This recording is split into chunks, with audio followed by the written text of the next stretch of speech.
Então, eu acho que a gente poderia começar, né? Eu quero agradecer imensamente a Raquel ter aceitado o convite. A Raquel já é parceira há muitos anos, a gente se conheceu no laboratório de pesquisa do professor Roberto Cruz, quando a Raquel fazia o pós-doutorado dela, né? E daí eu tive o prazer de conhecê-la e desde então a gente, sempre que pode, a gente faz parcerias, né, e coisas em comum. Então eu quero agradecer, a Raquel tem uma agenda bem apertada, né, mas quando foi feito o convite, ela deu um jeito, né, arrumou uma forma de estar aqui. Então eu quero te agradecer muito, né, por ter conseguido estar aqui conosco hoje. Eu vou apresentar muito brevemente a Raquel, porque o currículo da Raquel é assim, sabe aquele currículo em metro que a gente vê no WhatsApp? A Raquel é desses currículos assim que vai, em metro. Então, eu vou falar basicamente da formação da Raquel, e daí, ao longo, né, da fala dela, ou talvez se ela desejar, ela se apresenta com mais detalhes, né? Até aqui no slide de apresentação dela, ela já coloca uma série de coisas, né? Então, a Raquel ela é graduada em psicologia pela Univale, ela é especialista em neuropsicologia pelo CFP, né? Ela fez aquela prova de títulos. Ela é especialista em psicologia cognitivo-comportamental, em psicoterapia cognitivo-comportamental pela PUC do Rio Grande do Sul. Ela tem doutorado em ciências da saúde, também pela PUC do Rio Grande do Sul. E o pós-doutorado dela, né, foi na UFSC, sob a orientação do professor Roberto, que é o pós-doc dela, né?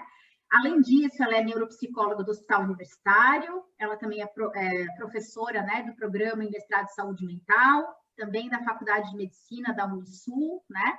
E várias outras atividades profissionais. E aí hoje ela vem compartilhar um pouquinho conosco a experiência dela, em especial no Hospital Universitário, mas a Raquel também atende em consultório particular, né? Então, vem dividir conosco um pouco essa experiência.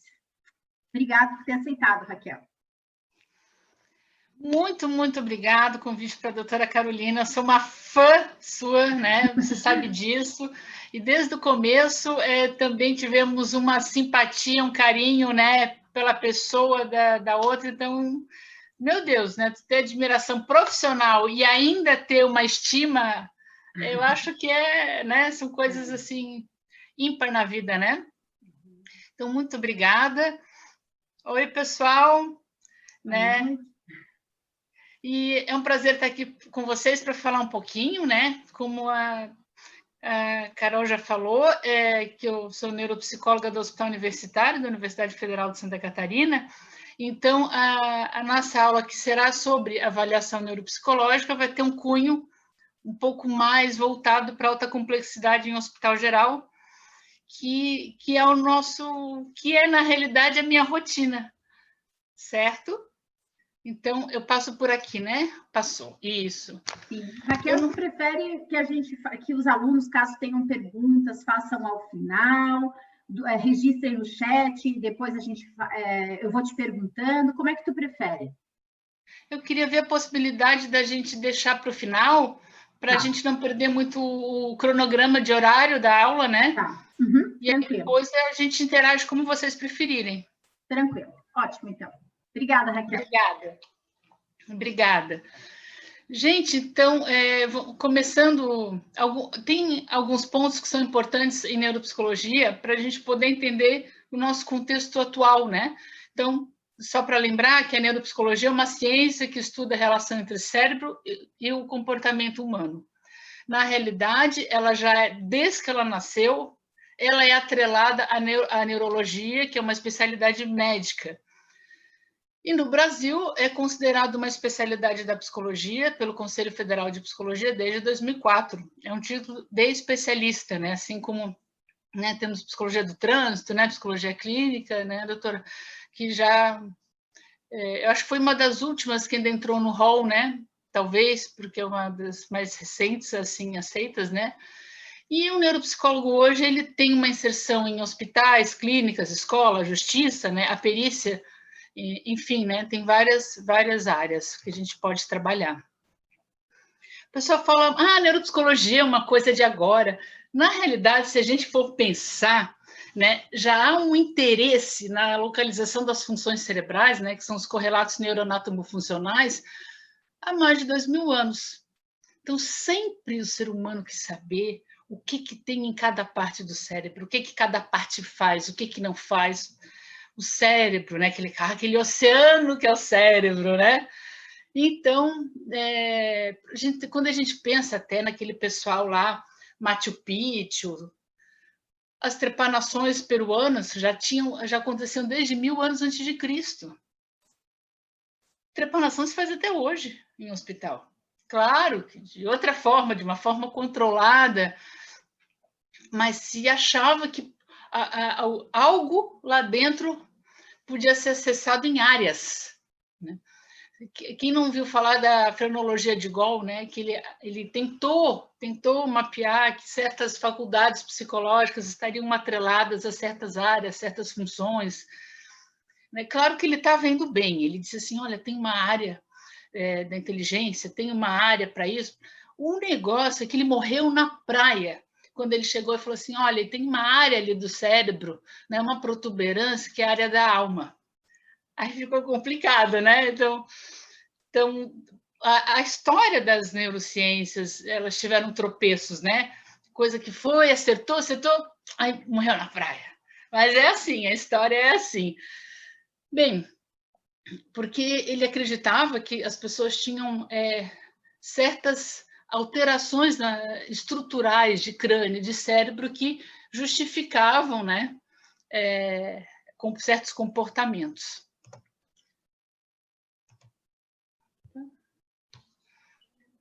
Professora Raquel, posso pedir um favor? É Sabrina que fala. Oi, Sabrina. Oi. Tu é aluna também? Sou aluna também, prazer. Prazer, querida. Se você puder arrastar o seu quadrinho das imagens dos participantes para o ladinho, porque ele está ficando um pouco, não sei se para os outros, mas para mim fica um pouquinho em cima dos slides. Se você conseguir arrastá-lo para o ladinho. Isso! Joia! Já não atrapalha a nossa... Perfeito! Já não atrapalha a nossa visão do slide. Obrigada, viu? Nada. É que eu achava que para cada um ficava uma configuração diferente, né? Ok. Bem, então, quando a gente pensa que essas várias alterações, né, neuropsicológicas que acontecem, onde é que a gente acha isso? Bem, a gente pode investigar isso nas epilepsias, nas demências, seja a demência por HIV, por Alzheimer, por demência frontotemporal, demência de Wernicke-Korsakoff. Depois a gente vai falar um pouco mais sobre isso, sobre elas, né? Tem as doenças neurodegenerativas, que é entre esclerose lateral amiotrófica, esclerose múltipla, né? Os acidentes vasculares encefálicos, né? Que você tem hemorrágico, você tem isquêmico, diferentes psicoses, né? Transtornos do humor, incluindo transtorno bipolar do humor, pacientes com déficit cognitivo por uso e abuso de substâncias ilícitas ou não, né? Porque você pode ter desde uma intoxicação por lítio, né? Por chumbo, como você pode também por coca e crack. Você vai ter um déficit, né, cognitivo por isso, né? A deficiência mental, seja ela de forma congênita, de forma adquirida, teve um traumatismo craniano e aí ficou com déficit. Os tumores cerebrais, né, que até eu trouxe um caso clínico para vocês, recente que nós tínhamos no HU, né? A Carol adora um casinho clínico também, né? Então já trouxemos aqui para o teu pessoal. As hidrocefalias, aquela ideia que às vezes, né, eu lembro que na faculdade falavam muito criança com hidrocefalia, né? Adulto tem, e tem, inclusive, às vezes até depois de velho. E aí, depois de idoso, né? Politicamente correto, não pode falar velho, né? Mas eu vou ficar velha também, todo mundo vai, né? Vamos aceitar que dói menos, né? Então, e às vezes uma hidrocefalia dessa, por exemplo, uma hidrocefalia de pressão normal, ela vai ter sintomas parecidos até com doença de Parkinson. E se a gente não abrir o nosso olhar de que nem tudo é só um transtorno mental, a gente vai acabar comendo poeira, né? Porque a gente pode errar no diagnóstico. Então, pulo do gato, uma boa avaliação, né? Isso, a doutora Carolina trabalha anos nisso, sabe que uma boa avaliação faz todo, né, o diferencial, né? Aí, é claro que transtornos do desenvolvimento, aprendizado, entre outros. Então, esse mundo que eu mostrei para vocês é bem frequente na nossa rotina, né? Pois é, mas o que interessa? O que isso tem a ver com o que eu vou falar agora de alguns marcos teóricos? Voltamos à questão da localização, tá? Um bom diagnóstico na neuropsicologia tem que estar atrelado a uma localização de modo geral. Isso vem da história. Vocês já ouviram falar lá na neuroanatomia do Broca e do Wernicke? Né? Então que o Broca é a área de linguagem e o Wernicke é a área de compreensão da linguagem, né? Que ali a terceira circunvolução do lobo frontal esquerdo. Ah, mas eu fiz psicologia, não preciso estudar isso. Então tá. Quando vê um paciente convulsionando para você, que tem uma crise com descarga no lobo temporal e vai ter uma alteração de linguagem, você vai dizer o quê? Ah, ele teve um trauma na infância e por isso ele não fala. Você errou totalmente. Porque você acha que quem faz psicologia só tem que fazer disciplina de humanas. Nada contra humanas, eu estou falando que o psicólogo, ele é um profissional de saúde, querendo ou não, né? Quando ele faz perícia, ele é um profissional de saúde mental fazendo perícia, né? Ele está em qualquer lugar, ele é um profissional, então ele tem que entender a questão patológica, né, da coisa. Então, outro marco que vocês devem ter ouvido já falar, do caso Phineas Gage, que ele teve uma lesão frontal que alterou todo o comportamento dele. Então, novamente, uma lesão estrutural pode gerar um rebaixo cognitivo. Antes a gente achava que era o inverso, mas sim. E uma coisa que eu acho incrível desse caso é o seguinte, tá? O cara, na época, isso foi em 1848, tá? Uma barra suja de ferro do trem atravessou o crânio dele, tá? Na realidade, o termo bonito técnico é transfixou, tá? Só para vocês saberem, tá? E primeira coisa que eu fiquei impressionada, ele não morreu de sepse. Se fosse hoje, já tinha tido uma infecção, certo? Pseudo-hormônios não tinha saído do hospital. Mas, cara, ele não morreu de infecção, né? Então, nisso o cara já é um tigrão dos bons aí.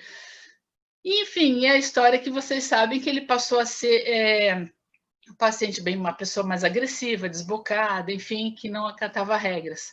Isso é bem pertinente ao lobo frontal.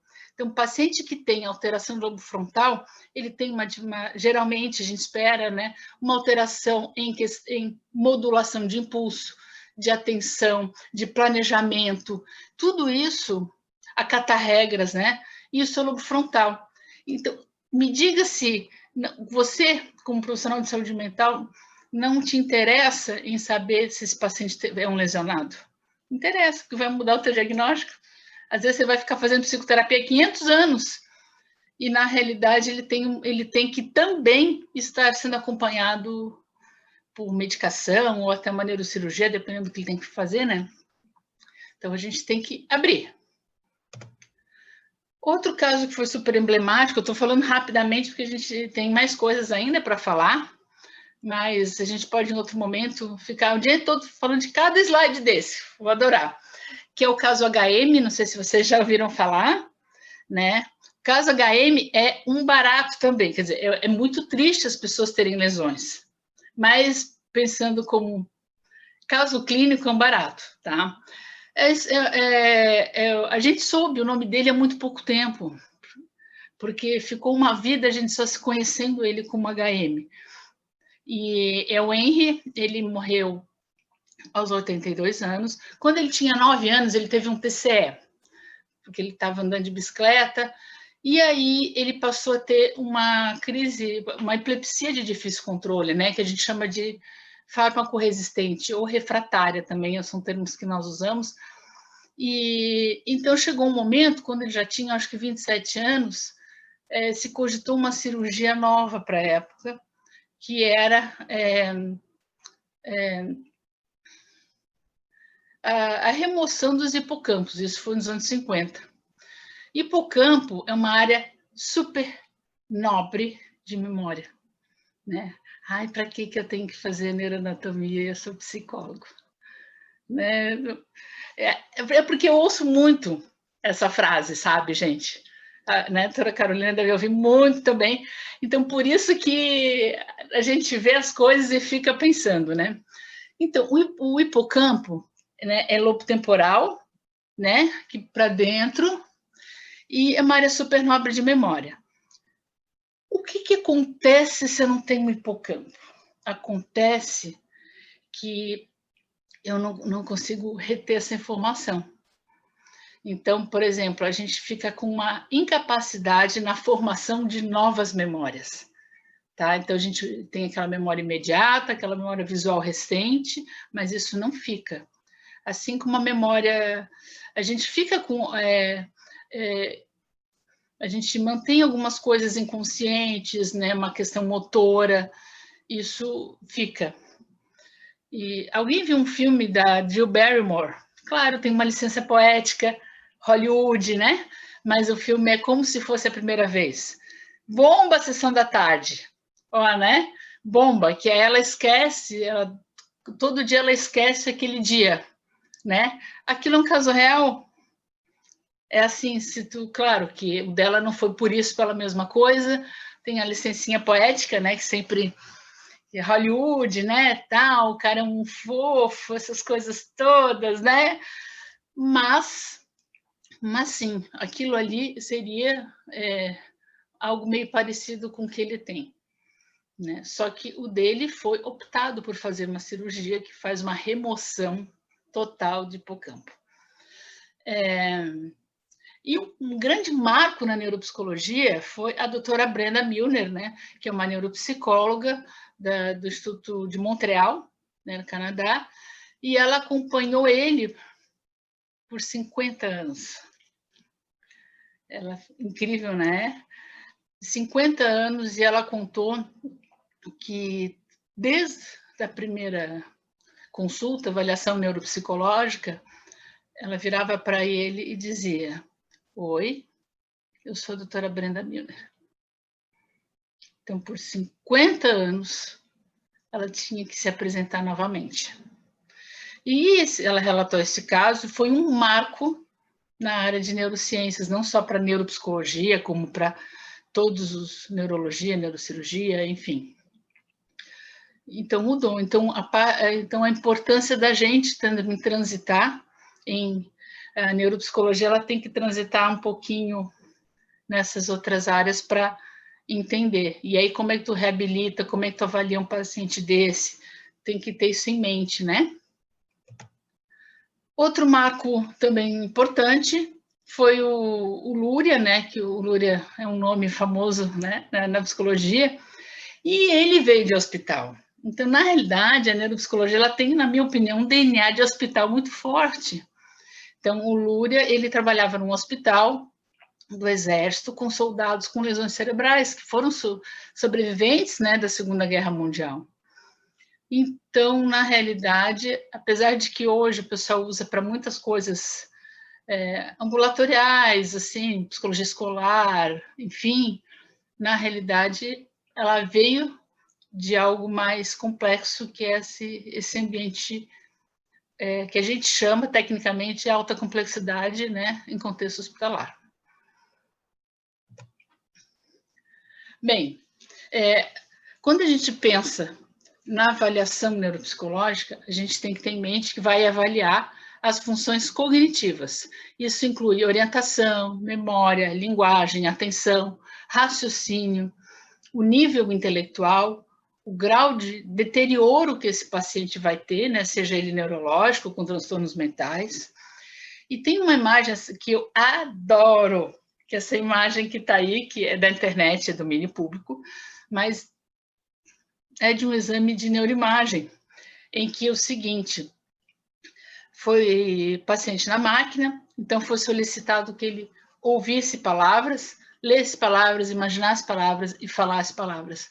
Então, vocês podem observar que as áreas que estão em cores mais quentes, né, vermelho, amarelo, laranja, são áreas que foram mais ativadas naquela tarefa.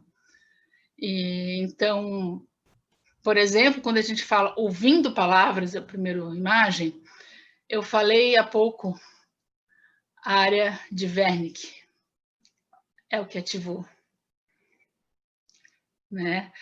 Quando a gente, por exemplo, fala ali, ó, área de Broca, até que tá falando, não, um é numa circunvolução, lobo frontal, papapá, outro direitinho.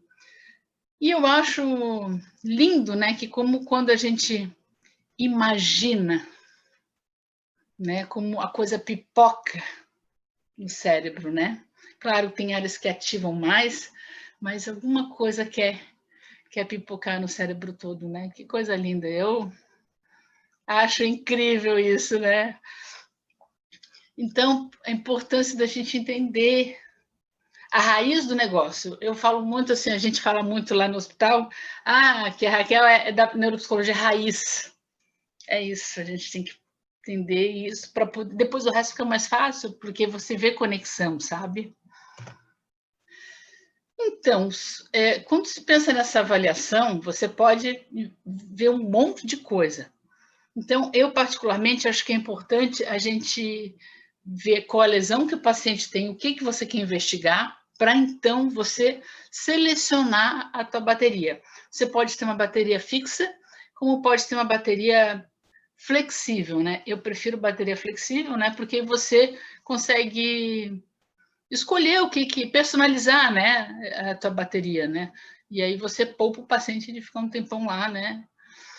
Então, várias coisas podem ser vistas, a questão de inteligência, memória verbal, memória seja verbal ou seja visual, sendo que a memória, lembrando, é a capacidade de aquisição, retenção e depois recuperação daquela informação, né? A capacidade de aprender algo novo, atenção, né? Isso a doutora Carolina sabe melhor do que eu, né? As funções atencionais, amplitude, rastreamento, alternância, sustentação, seletividade. Eu lembro da banca de doutorado dela, deu um banho, né, nessas, né, eu lembro, não me esqueço. Linguagem, né? A questão toda de fluência, abstração, cálculo, né? De passar, o que tem a ver abstração? O autista tem dificuldade de abstrair, né? O autista tem dificuldade de dar com metáfora. Mas no hospital o cara não vai só com autista? Não, não vai. Eu não tenho nenhum paciente que é só autista. Meus pacientes, assim, ó, ele tem uma epilepsia de difícil controle, tem um quadro psicótico, aí ele tem autismo, né? Então, a gente também tem que lidar com as comorbidades, né? Então, quando é um hospital, você não tem um paciente puro que só vem com aquele negocinho ali, eu vim com TDAH. A gente já pergunta, tá, e que mais? Não, então vai para outro lugar, porque não é aqui. Tá? Então, isso também é difícil o manejo, né? De você lidar com a pessoa que tem um monte de coisa, polifarmácia, o cara toma um monte. Aí ele toma para epilepsia, ele toma para aquilo, toma para o outro. Aí ele também é transplantado, então ele também toma medicação para o transplante dele, que ele fez transplante de rim. E aí aquilo ali também pode dar rebaixo cognitivo. Então, o que é? Se é porque ele é um transplantado, se é porque ele está com sepse, então tem um monte de coisas que a gente tem que se atentar para não, nesse ambiente, não comer mosca, né? Mas a gente vai falar mais. A questão de habilidade de planejamento, habilidade de cálculo, a apraxia, né? A apraxia é uma possível resposta motora para a realização de um movimento com fim. Então, por exemplo, eu quero escovar o dente, você bota a pasta de dente na escova e aí você escova o dente, né? Por exemplo, eu tenho pacientes que eles botam a pasta de dente no dedo e aí escova. Ele só pulou uma etapa, a etapa de que tem que ser na escova. Aí então, ele tem uma apraxia. Muitos têm.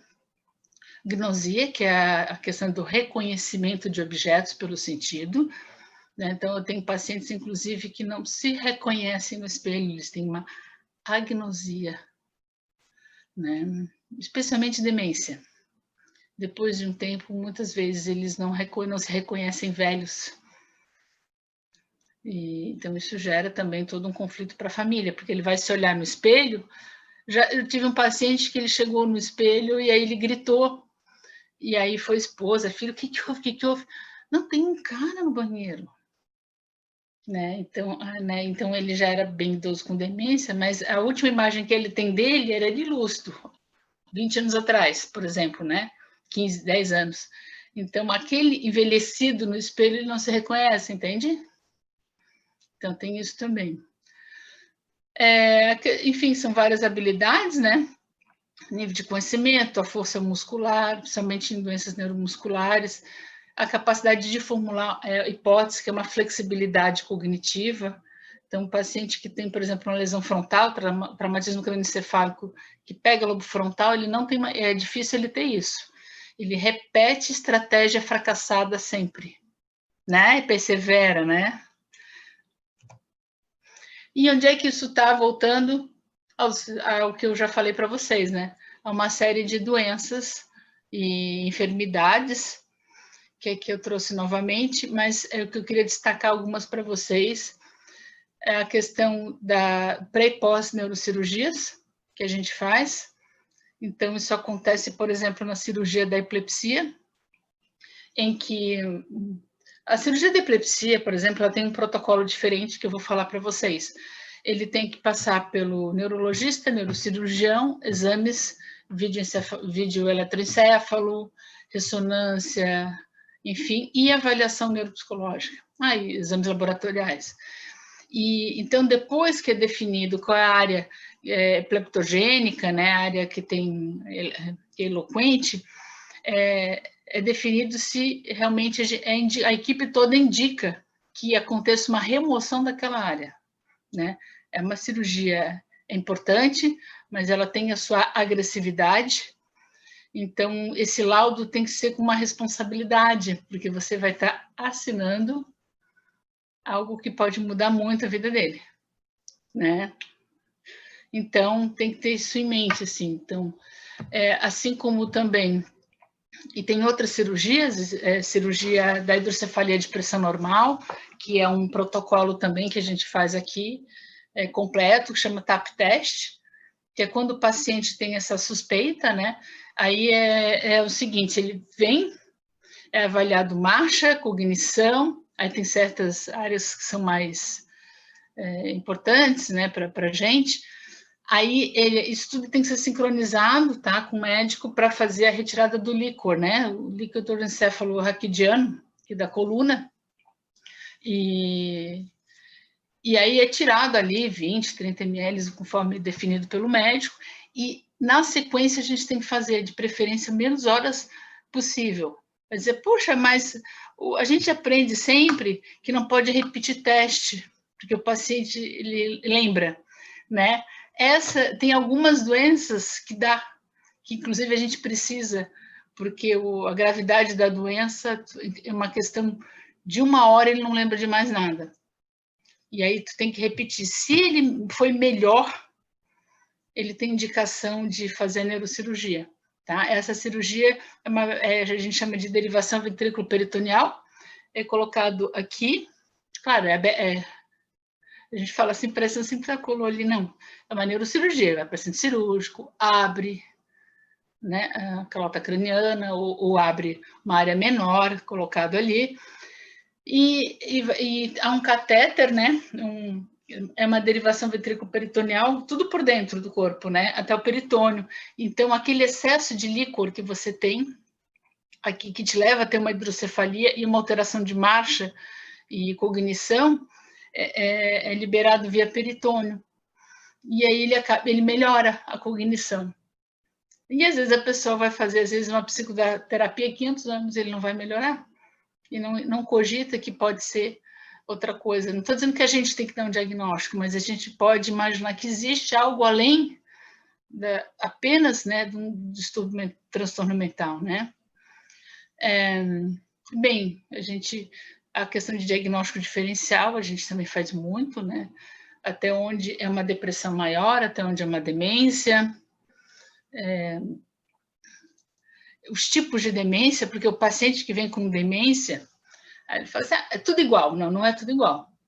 né? Então, às vezes, quando você faz um exame de neuroimagem, é tudo parecido, porque já tem uma redução volumétrica encefálica, sabe? Já tem uma diminuição de sulco, mas na hora que você avalia, você diz, olha, o prejuízo é maior, por exemplo, frontotemporal, né? Então, ele não foi de largado uma demência de Alzheimer, ele teve um outro tipo de demência, frontotemporal, PIC, sei lá, entendeu? Então, e aí, conforme você pode ajudar isso, você norteia uma avaliação médica nesse sentido, a reabilitação desse paciente depois, ela funciona mais, porque você vai reabilitar realmente as áreas que estão deficitárias, sabe?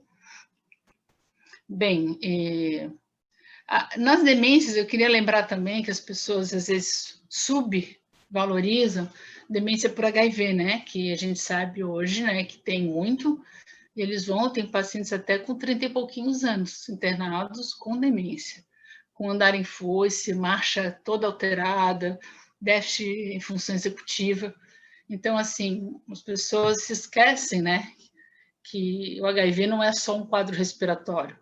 Dependendo do tipo, de como é a situação da pessoa, pode fazer um tropismo com o sistema nervoso central, e aí a pessoa tem lá, às vezes tem o neurocripto, neurotoxoplasmose, enfim, e aí vai para o sistema nervoso central, porque ela está com aquela coisa que vai juntando que eu falei para vocês, né?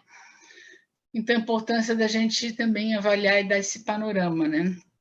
Normalmente, esses pacientes vão ter um déficit em memória verbal, visoespacial, coordenação visomotora, concentração, orientação, fala, agilidade mental, né? Podem ter quadro de psicose também, de irritabilidade. Então, é muita gente. Se pensar que a Organização Mundial da Saúde diz que a gente tem mais de 33 milhões de pessoas no mundo com HIV, se tu botar que alguns desses teriam uma demência dessa, já é muita gente. E isso ainda é pior em paciente que não faz adesão boa do coquetel, que é o TARV, né? Esse é um outro problema também. Aí a gente, como profissional, né, a gente pode trabalhar a adesão desse paciente à medicação. Bem, outro exemplo que eu queria trazer para vocês na questão da doença de Alzheimer, né, é que ela realmente tem uma alteração estrutural do cérebro. Aqui vocês podem ver, né, de um lado a gente tem um corte de um cérebro sadio e do outro de um paciente já com Alzheimer em curso, né? É um desenho ilustrativo, né? Não é de um caso. Está na internet esse desenho, quem quiser. Então, o que a gente pode observar? Que você tem um alargamento de ventrículo, que você tem ali aqueles sulcos, né? Aqueles giros ficam mais emagrecidos. E, inclusive, você perde, vamos dizer vulgarmente, assim, que você perde massa em áreas nobres, em área de linguagem, em área de memória. Então, sim, por que a gente vai desprezar que algo estrutural pode também dar um prejuízo funcional no nosso paciente, né? Aí a gente, se for trabalhar com avaliação para orientar uma reabilitação, você pensa em plasticidade, porque essa área está perdida, você perdeu massa ali, entendeu? Você tem que pensar em compensações. Pois é, e aí a gente perde a área, né, que é área de memória, como lá o Henry, que eu falei para vocês, da epilepsia, como a guria do filme, certo? É isso aí. Eu acho tão bonitinho esse desenho. Então, outro exemplo que eu falei para vocês, né, que a gente vai e volta, é a questão da epilepsia. Então, a epilepsia é considerada, recentemente, em 2015, ela foi considerada como sendo uma doença prioritária, né, pela Organização Mundial da Saúde. Tem impacto em saúde pública, né, são mais de 50 milhões de pessoas com epilepsia no mundo e mais de 2 milhões de casos novos por ano.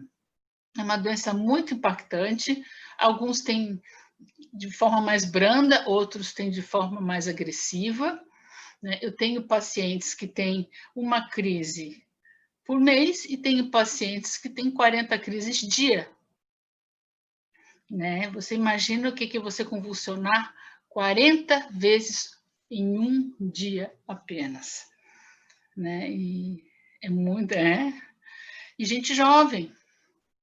Então, impacta tudo, né? Impacta a cognição, impacta comportamento, relações interpessoais, família, né? Ele vai dirigir? Ele vai trabalhar? Como é que vai? Eu queria tanto fazer natação. Tudo tem que ser conversado, né? Claro, a importância da gente entender o tipo de epilepsia, porque o tipo também nos sinaliza outras coisas, né? Você pode ter uma epilepsia, por exemplo, que é generalizada, que tem aquelas crises tônico-clônicas, né? Que tem uma questão motora, como você pode ter crises de ausência, que a pessoa simplesmente apaga, como desligar o botão assim, depois de uns minutos volta, né? A epilepsia também tem casos de risco de vida, né? Então, que a gente chama de estado de mal epilético, que as pessoas têm risco de óbito mesmo, é bem importante. Aí muitas vezes vão para emergência, para reanimação e para UTI. Nós também acompanhamos esse fluxo todo. E aí, no meio disso, a gente tem que pensar em avaliação também, né? Até aqui está tranquilo? Falo muito rápido? Tá legal? Tá ótimo, Raquel. Que bom. Só assim, tu vai apresentando um mundo, né, que dá vontade de a gente ficar conversando sobre aquele universo mais a noite inteira. Só aquele tantinho. Aí tu já apresenta outro mundo pra gente. Muito legal. Obrigada, fico muito feliz. Obrigada, obrigada. Depois pensa assim, olha a louca ali, metralhadora giratória, ela não para de falar. Miga, essa louca. Pois é, gente. Então, como a gente avalia esse paciente, o que a gente faz, né? Eu sei que a gente já foi falando aos poucos, né? Para ir fazendo com vocês a dessensibilização sistemática, né, da comportamental, né? Vou falando aos poucos para vocês não assustarem, né? Tem aquele pessoal que é o lado negro da força, né? Eu, a Carolina, nós somos pessoas assim daquelas áreas de lado negro da força. Então, pode vir que a gente é de confiança. Então, que eu falo lá para os meus guris também, tá? Quando a gente vai avaliar o que for, boa entrevista e uma boa anamnese, tá? Imbatível. Com o tempo, vocês vão ver, vocês vão ficar velha, que nem nós, vocês vão ver que tem coisa que você vai fazer um teste, só de olhar o paciente, você já tinha, isso dele vai mal naquilo ali, não é? Só de olhar, né, Carolina? Esse paciente, só de ver a entrevista, eu já sei que se fizesse tal teste, tal bateria, ele vai mal. Então, é uma coisa que tu vai pegando, né? Mas você acaba tendo que, às vezes, avaliar com teste, porque você tem que gerar um dado objetivo para uma equipe. Então, uma entrevista, uma anamnese, sempre checar com o familiar, tá? O paciente neurológico, neurocirúrgico, né, com transtorno mental de um hospital, você não pode validar 100% do que ele fala, tá? Porque muitas vezes ele tem um quadro aí de confusão mental que a gente tem que verificar, né? Tinha um recente lá que estava internado, eu perguntei assim, senhor, que local nós estamos? Ele assim, encostando no Santinho Resort. Então tá bom. Como é que eu vou validar o resto do que ele me disse? Ele disse que a queixa dele começou tal dia, tal, né? Então a gente tem que checar sempre com o familiar o que quando começaram os sintomas, com a intensidade dos sintomas, enfim, né? Também sugiro sempre a gente olhar exames de neuroimagem. Raquel, a gente não aprendeu na faculdade. Que pena. Temos que estudar. Então, você tem que estudar por conta própria, né? Porque na vida nem sempre, né, a gente vai ter isso na faculdade. A Carolina é outra também, penou aí, buscou por fora muita coisa, né? Eu também.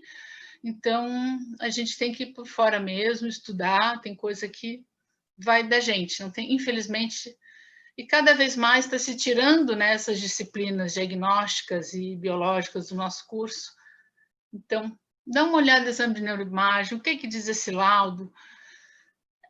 Na pior das hipóteses, vai dizer assim, olha, eu vi e não me interessa, não é importante para minha avaliação, tudo bem, mas você não foi negligente com uma informação de um dado importante de um paciente, tá? A testagem, você pode usar várias, tem momentos que tem que usar rastreios, tem momentos que você vai usar baterias maiores, o VAIS, particularmente, adoro de paixão, né? Até estavam brincando lá no hospital, então, no dia que a Raquel morrer, vamos levar no enterro a caixinha do VAIS lá para o velório dela, né? Tá bom? Que aí ele vai chorar, quem vai chorar mais por mim, acho que vai ser o VAIS. Depois aí, pessoal, né? Então, tem vários aí que tu podes fazer. Um exemplo de rastreio é o inventário de alterações neuropsicológicas, que é o Neuropsic, que a gente está trabalhando, finalizando uma validação dele, tanto no Brasil, como ele também tem amostras, né, na Alemanha, nos Estados Unidos, né, e Uruguai. Acho que é isso, né? E o VADA, que a gente faz em centro cirúrgico, que eu vou mostrar umas imagens para vocês. Então, dependendo do que você quer ver, por isso que a importância de você conhecer instrumentos, ler manual. Ler manual é chato, é chato, mas tem que ler, tá? Porque a gente tem que, para poder saber o que a gente quer aplicar, para onde vai aplicar. Por exemplo, um paciente que vai fazer cirurgia de epilepsia, você tem que avaliar. Ele tem um foco epilético em área parieto-occipital. Puxa, parieto-occipital é a área de visão, a área de imagem, habilidades visoespaciais. Então, é importante a gente ver a memória visual, curto e longo prazo, né? Ver visopraxia, Então, por isso que é importante, né? Então, falei do rastreio, essa é um pedaço do inventário do Neuropsic-R, né, em que se foca nas queixas do paciente, né? Muitas vezes o paciente ele tem uma queixa que pode não ser compatível com o funcionamento dele, é importante a gente saber também, né? Ele investiga 19 domínios, né? Concentração, memória verbal, curto prazo, longo prazo, visual, agressividade, tomada de decisão, enfim, né? Outro teste que é interessante é o Wisconsin Shorting Test, que eles chamam, né, de cartas de Wisconsin, que esse daí é bem legal, inclusive para paciente frontalizado, que tem lesão lobofrontal, né, e seja por demência, seja por traumatismo craniano, AVC, AVE, né, que é o acidente vascular encefálico. E esse a gente consegue ver bem quando ele está perseverando, porque aí ele repete um comando de uma ideia fracassada, né? Então você diz que está errado, e ele insiste no erro. Isso é coisa de paciente frontalizado, né? Também. Isso aqui são imagens do VADA, né? Para quem não conhece, o VADA é um teste, tá? Que ele determina o hemisfério dominante para a linguagem, né? E ele, é claro, ele vai ver o funcionamento da memória em cada hemisfério. É um teste, se faz muito pouco, porque ele tem um custo, né? Para fazer o teste, ele tem que ir para o paciente, vai para centro cirúrgico. Ele não é feito na enfermaria e nem na ambulatorial. Então, a gente precisa ter um médico junto. É ato médico, né? O que é invasivo é ato médico. E aí, o que acontece? Nesse teste, que, especialmente para epilepsia, né, é injetada na carótida interna por cateterismo femoral, né, claro, guiada por arteriografia. E aí a gente espera que depois tenha uma baixa do tônus muscular da linguagem, uma afasia na área que foi afetada. E aí a gente consegue avaliar o que ficou, tá? Aqui foram 2 momentos interessantes, porque quando eu fazia o meu doutorado, eu fiz na cirurgia da epilepsia, né? Então, e ver como a tecnologia mudou, né? As 2 fotos menores, então, quer dizer, meu doutorado foi antes, Carol, da gente se conhecer, que é? Tem 2007, né? Foi 2007, isso. 13 anos já. Abafa, abafa. Abafa. Então, vocês estão com quanto? 17, amiga. Então, a Raquel fez doutorado no Rio Grande do Sul com 2 filhos gêmeos. Essa pessoa não bate bem. Eu vou descobrir ainda onde é que está a tua lesão cerebral, porque tu não bate bem. Fazer um doutorado com 2 filhos gêmeos no Rio Grande do Sul, tudo morando em Florianópolis, não pode ser normal. Tá aí, ó. Eles são saudáveis e tu também. Né, amiga? Mas tu é bem do meu time também, né? Tu também é bem um filho com tudo aí, tá aí bombando, linda, maravilhosa, olho azul, tudo, né? Arrasando, né? Pois é, então tu vê, né? Tu vê que a Carol lembrou bem da data. Então, essas 2 fotos menores foi na época do meu doutorado, minha orientadora, a doutora Mirna Português. Vocês vão olhar ali como é que era a imagem que a gente via, pequenininho. E nas 2 fotos maiores, eu já estou aqui com a Samantha Rocha, que ela é neuropsicóloga sênior do INC. Foi lá que eu fiz o meu fellow nisso. E aí vocês vão ver a definição das imagens lá em cima, né? Olha só a diferença para o visor. Uma tecnologia nesse aspecto nos ajuda muito, né? Para poder fazer a arteriografia guiada, né? Então, e aí então, no momento em que é feito, vamos dizer vulgarmente, uma analgesia de um hemisfério, você tem poucos minutos para avaliar o hemisfério que ficou, que está alerta. Porque daqui a pouco o hemisfério que você apagou, ele vai voltar a acordar e aí ele vai ajudar o outro. Aí pronto, você perdeu, porque tem um tempo de analgesia, né? Minutos. E aí você tem que fazer rapidinho. Então, esse é o último exame, quando nada for mais conclusivo, né? Lembra que a gente já falou que fez todos os exames, não sei o quê, não sei o quê. Avaliação neuropsicológica, avaliação neurológica, exame médico, papapá, ainda tem uma dúvida. Então, vamos fazer um VADA. Aí, esse é o VADA, tá? E você vai para o centro cirúrgico fazer, tá? Ai, por que eu tenho que estudar neuroanatomia? E quais são os casos mais comuns para fazer esse teste VADA? Uma epilepsia epilepsia bem refratária, epilepsia que não controla, ou um controle muito pobre, né, por medicação. Então ele passa a ser um candidato forte para fazer cirurgia de epilepsia. Claro, tem mais critérios, né? Tem que ver se ele é cardiopata, enfim, aquelas coisas de comorbidade. Mas, basicamente, ele tem que ter uma epilepsia forte, né? Vamos dizer assim, grave, refratária. Então, que ele é refratário, você sobe a medicação, ajusta a medicação, muda a medicação e o ganho é pobre, né? Tem pacientes que fizeram VNS, que a gente chama, que é estimulação por nervo vago, e às vezes também não deu certo. Então, eles têm uma história, às vezes, de fracasso de outras terapêuticas, né? E aí vai com mais esse recurso, né? Que é um desafio, né? Aí, claro que, em termos emocionais, mobiliza muita coisa, né? Porque você vai para uma cirurgia que vai ser feita uma ressecção de uma área, né? Vamos ver como é que vai ficar depois. A gente espera que a pessoa saia bem, viva, né? E bem. E como vai ser a minha vida depois disso? Eu tenho pacientes que operaram 2 vezes, né? E perdem função, outros não, outros vão super bem. Né? Se às vezes a pessoa vai falir, vai ali fazer uma cirurgia de apendicite, está toda apavorada, tu imagina esse nível, né?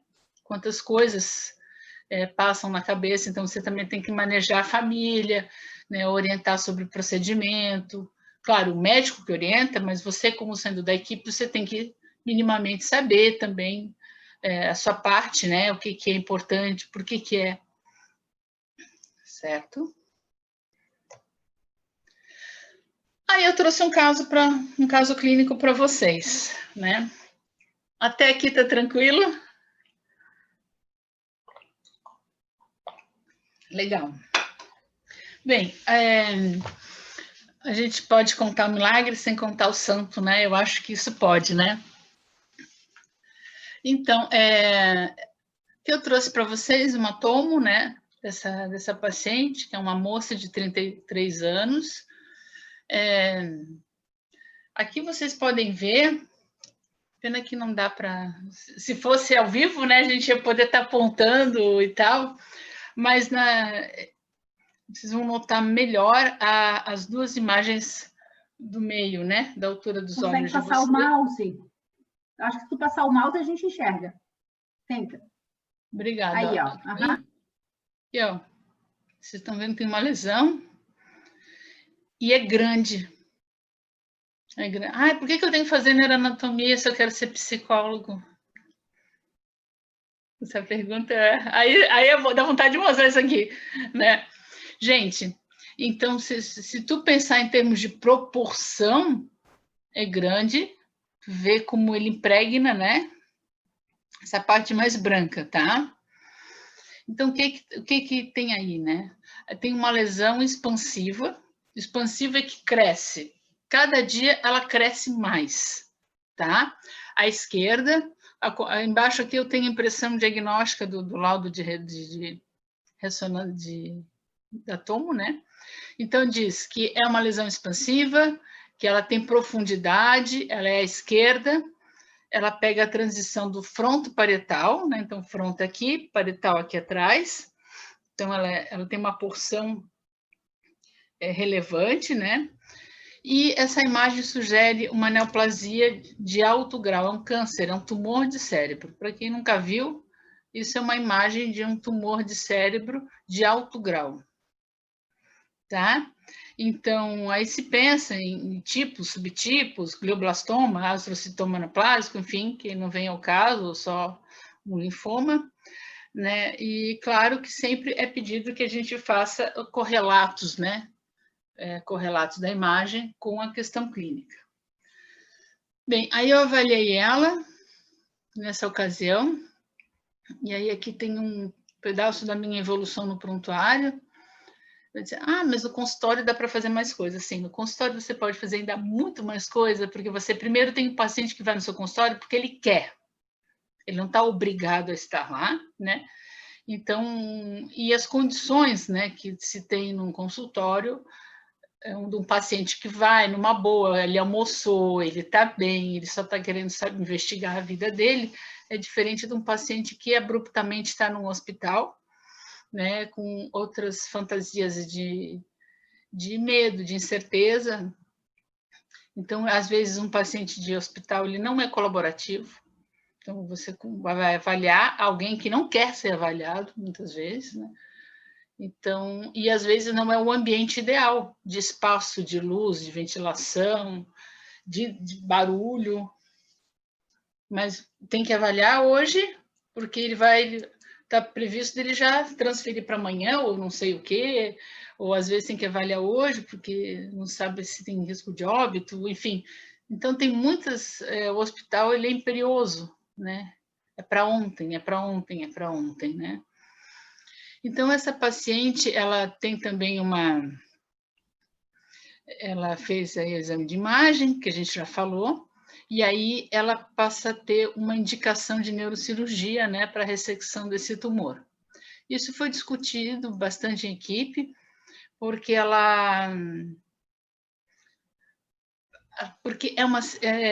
uma lesão grande, né, uma lesão grande, então pode ter consequências, sequelas, então a importância da gente ver, estudar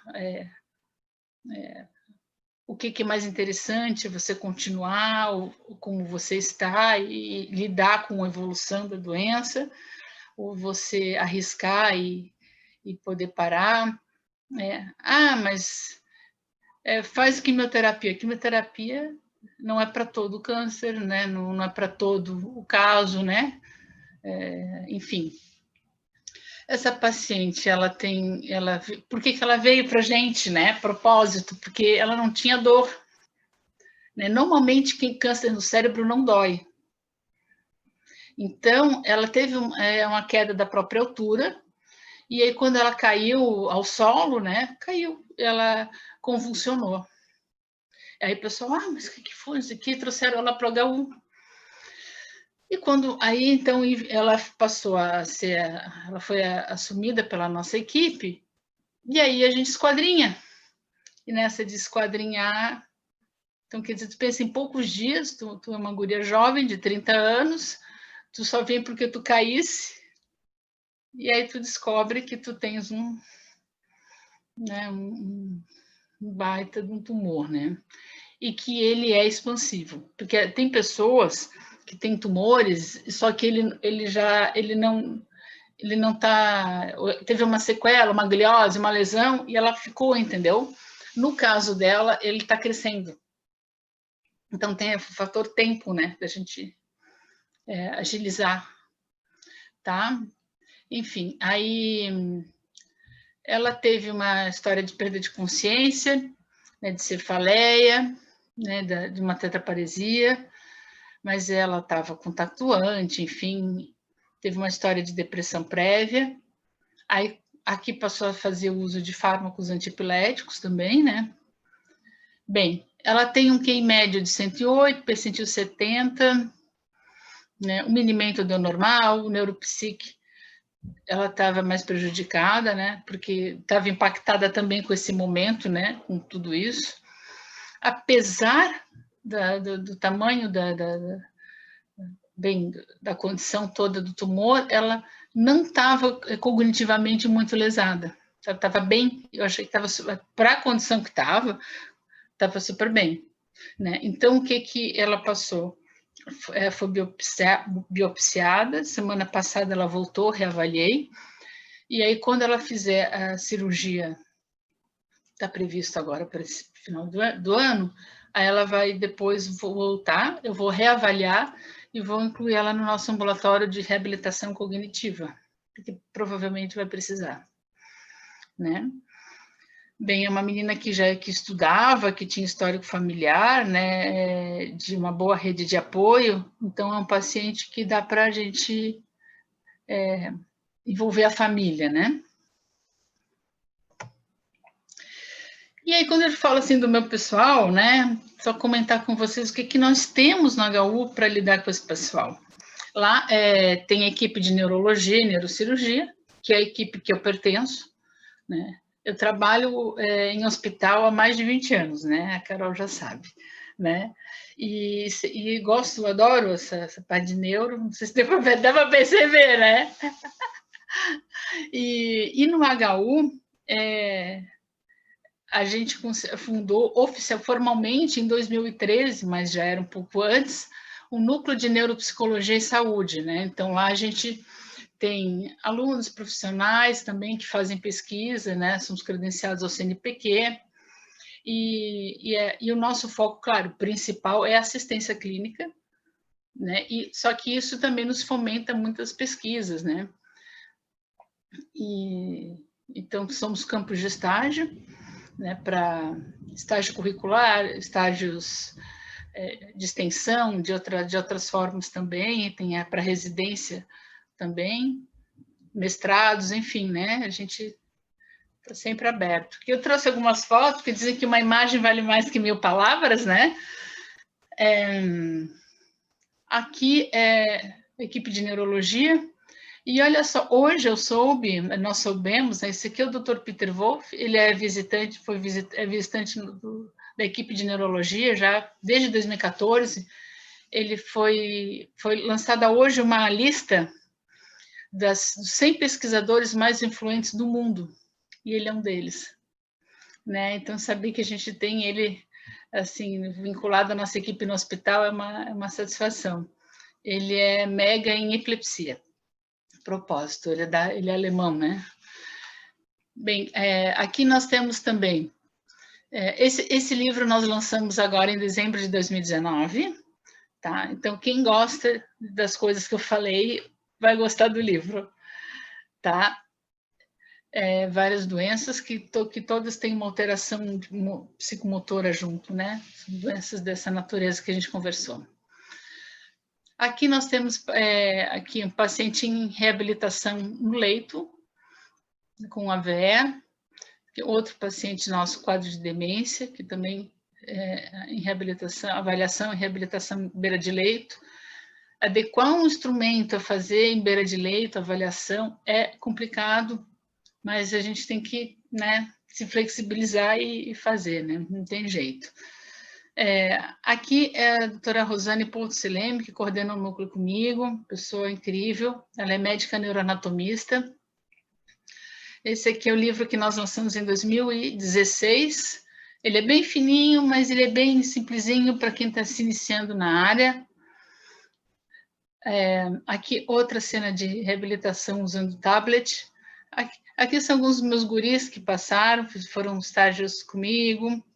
Aqui foi eventos científicos que nós fazemos, que vem colegas de fora, a doutora Kátia Mondes, da Federal do Rio Grande do Norte, a doutora Lúcia, da USP. Aqui a gente fazendo avaliação, usando VAIS, o Cubos, né? Aqui é um paciente que a gente criou uma tabela de comunicação alternativa, porque é uma paciente que tinha síndrome de Lock-in, não sei se vocês já ouviram falar, que é a síndrome do encarceramento. Tem um filme o filme é chato pra caramba, tá? Mas eu chamo Escafandra Borboleta. Conhece, né? O filme é chato, né? Mas a doença é essa aqui. É essa daí. Então, a pessoa, ela mantém a cognição, mas o corpo é totalmente imóvel. Então, é muito desgastante, né? E aí, tu imagina que você tem que fazer a avaliação neuropsicológica dela. Mas ela só pisca um olho. Então, primeiro tem que condicionar. Então, né, e aí a gente fez uma tabela diferente, porque no filme o cara é um cara estudado, muitos aqui não são estudados, então você tem que fazer de outro jeito, que tem um rastreio mais rápido. Aí a gente foi estudar, tem lugares que tem centros só de encarcerado nos Estados Unidos, adaptamos, mudamos, testamos várias tabelas, enfim, e desenvolvemos uma que é adequada para o nosso público, condicionamos e conseguimos avaliar, inclusive vendo aspectos de teoria da mente, se ela tinha isso ou não, e a gente também, cara, emocionante, ela escreveu um bilhete para a filha, só com a piscada, ela só tinha um olho funcionando, condicionamos, e ela escreveu um bilhete para a filha, a gente foi anotando, ela dizendo que era uma filha e tal. Então, assim, tem um pouco de tudo em um hospital, né? Tem um pouco de tudo, né?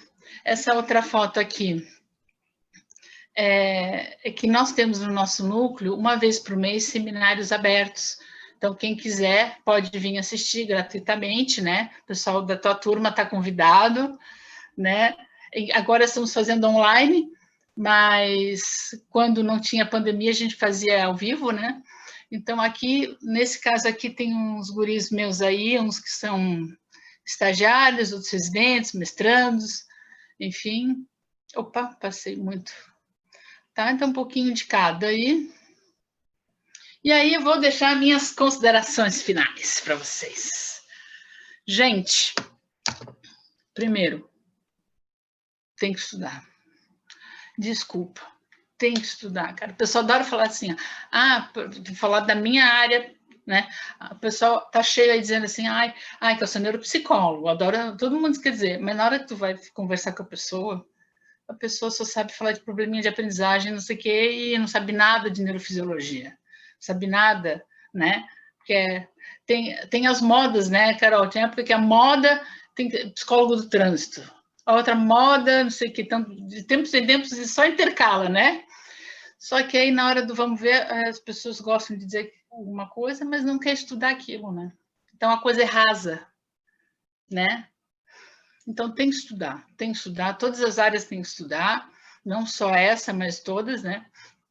Mas no nosso caso, psicologia, neurologia, relações morfofuncionais, testagem, exames de imagem.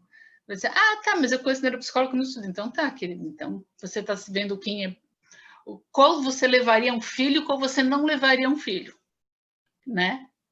Para não dizer outra coisa, né? Então, tem dois tipos de profissional. Qual que você, né? Bem, entrevista, anamnese e raporte são coisas importantes. Né? Poxa, às vezes tem pouco tempo, mas eu se vira nos 30, tá? Outra coisa, laudo objetivo. A doutora Carolina sabe fazer laudo maravilhosamente bem. E eu noto um problema, especialmente o pessoal de psicologia, que adora fazer aquele laudo, assim, veja bem, isso. Aí já me dá um negócio. Assim, olha, deixa eu sentar para ler. Não vou ler, me recuso a ler. Né? Então, gente, isso daí, veja, o laudo do Veja Bem não rola, equipe médica não vai ler, né? Não perde teu tempo. Olha, a capacidade de síntese é uma habilidade cognitiva, né? Encher linguiça não é o que vai ajudar o paciente, tá? Então, né? E importante avaliar bem, né? Porque avaliar para reabilitar. Outra coisa, saber onde, quando e como atuar. Às vezes, recuar é avançar. Você está em dúvida, você não sabe, dá um tempo, vai dar uma estudada, vai consultar, vai discutir com alguém, né? Você, cara, recuar às vezes é avançar. Pensem nisso também, né? Importância de matriciamento de rede é outro ponto interessante, porque às vezes, depois que esse paciente passou por você, ele vai para onde? Vai jogar ele lá? Ou você vai indicar, ou fazer um encaminhamento, dar uma orientada, uma luz, uma direcionada. Né? Às vezes você não pode ficar com esse paciente porque, enfim, vamos supor, eu não vou ficar fazendo psicoterapia, só questão emocional no paciente, porque no hospital a gente tem que priorizar por gravidade, né? Então eu tenho que atender, não é que eu tenho o quê, mas como é que eu vou dizer? A gente ali é alta complexidade, você tem que atender uma pessoa que vem numa situação muito mais aguda do que aquele que já foi atendido, já foi, né, minimamente administrado e já tem conduta. Então, mas aí você pode encaminhar. Já encaminhei paciente para a clínica da Unisul, que eu acho que é um serviço bem legal que vocês têm. Então, dá para pensar em rede, né? A rede, eu penso que não é só o SUS, seja o consultório de alguém, né? Se seja uma clínica escola, enfim, o que pode ser dado uma luz para esse paciente não ficar à deriva, tá? A outra coisa, a atuação em equipe, né? Então, quer dizer, você pode conversar com o médico sobre o assunto, pode conversar com outro colega sobre o assunto, né? Discutir, e com isso, muitas vezes, a conduta para o paciente muda totalmente. O diagnóstico muda, como vocês viram aí. Né? Então, acho que a gente tem que ter humildade para aprender, né? E para poder discutir. Eu acho que isso é bom para o paciente, só para começo. Para a gente também, por que não, né? Bem, queria deixar para vocês umas coisas. Uma é o nosso canal do YouTube, que tem algumas coisas aí de neuropsicologia, né? Se quiserem, podem bater foto dessa lâmina. O outro é o site do nosso núcleo de neuropsicologia do hospital. O meu e-mail, se precisarem, né? E essa cachorrinha é a doutora Cuca, né? Que é a minha cachorrinha. E ela é nosso mascote. É nosso mascotinho, né? Então, ela está de olho nos nossos sites, aí no nosso YouTube. E queria deixar uma frase para vocês pensarem em termos de estudo de clínica, né? Que é do Einstein, né? Então, eu falo para vocês, a mente se abre para uma nova ideia.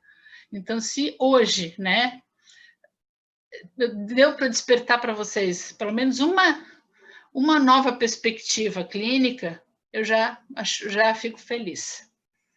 Então, seria isso. Muito obrigada. Obrigada, Raquel. Se a gente tivesse no presencial, né? Agora a gente bateria palmas, a gente pode fazer isso virtualmente.